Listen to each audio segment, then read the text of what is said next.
A body is floating in the sea with a wire attached to the head of the body. A guy and a woman work together to remove the other's blood as they are in the shower. They are sexually active. He is unwinding in an apartment while smoking, and he has a number of firearms spread out on the kitchen table. The Asian man walks up to a window and gazes out upon the huge city in the dark. Because of the presence of potential attackers, he makes the room darker. As they were getting guns ready, the wall came crashing down, bringing Takeshi Kovacs back to life inside of a plastic bag. While the techs clean up the filth, Kovacs immediately begins the fight. He can still recall the firefight that took place 250 years ago. Despite his heroic efforts, his female partner is killed, and a German squad leader is able to seize him and bring him in for interrogation. While demanding a mirror and information about his whereabouts, Kovacs breaks the nose of one of the technicians and knocks out the other. He appears to be taken aback by the fact that he is now classified as a Caucasian at Alcatraz prison on Earth. After he has finished calming down, the next thing he does is take a shower. In the same room as other formerly incarcerated individuals, he is given a briefing. His awareness is said to be able to be inserted into the cervical vertebrae or any other bodily part or sleeve via a device called the cortical stack, which is characterized as a tool. They should take care to prevent injuring their necks or heads. The voice of his former girlfriend and the leader of the terrorist group, Quellcrist Falconer, comes to mind. Kovacs remembers the German shooting the woman and how he fought back, which is when he was shot in the chest. He also remembers the German shooting him. According to the Alcatraz warden, Kovacs is the property of a man named Bancroft and has a body that has been modified to military grade. Kovacs also possesses an enhanced mental capacity. Officer Kristen Ortega, who had just arrived, offers to take him to Bancroft in her patrol car. Outside of the prison, demonstrators were chanting in support of the rights of the deceased person.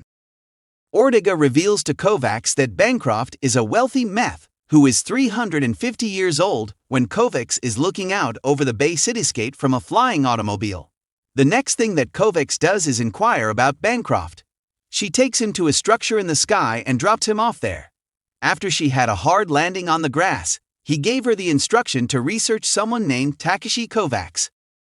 Another meth delivery person named Kristen, who was supposed to bring Kovacs, is confronted by a blonde woman named Miriam Bancroft, who has just entered the room. Ortega's friend manages to free Envoy from his handcuffs just as a police helicopter in black and white makes its landing. Within the mansion, Miriam has a one-of-a-kind and expensive-looking luminous blue tree displayed.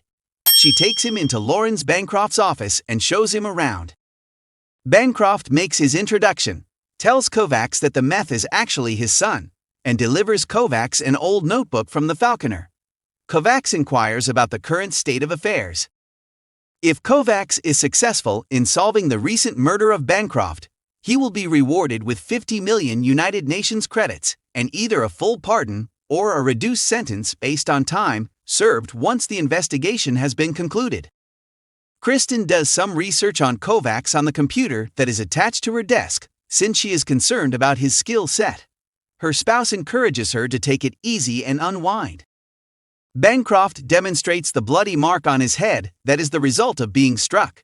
Even though he lost his stack, he was able to retrieve everything from his remote storage backup.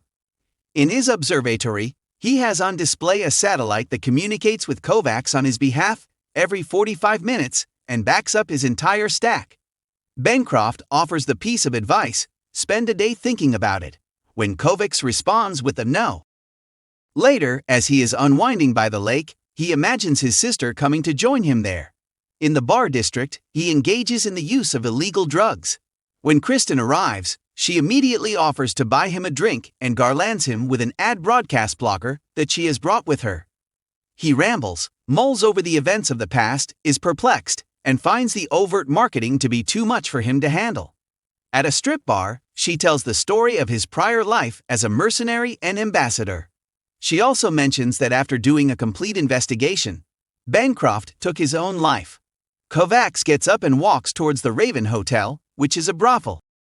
The front desk clerk may provide you with a wide variety of options. Russian gangsters show up and attack him when he's there. Kovacs is able to pay the leader with a blood DNA sample despite being beaten up by the leader. Instantaneously, miniature firearms precipitate from the ceiling and promptly dispatch the Russians. The cashier is helping out by assisting with a shotgun. As soon as Kristen and her companion enter the lobby, they both immediately note Dmitri, a Russian assassin who has since passed away. It was discovered that the Russians had brought along their illegal duplicate stack, which had been ruined during the conflict. Kovacs draws the conclusion from this that Bancroft did not take his own life before he died. After some time has passed, Kovacs goes outdoors and makes plans to kill himself in a nearby alley. He comes face to face with Quell, his long-lost sweetheart. She urges him to finish the first task that has been given. After obtaining a tattoo of a snake on his arm, he gives Bancroft a call and begs him to take over the investigation. Make sure to subscribe and turn on notification for more movie recaps.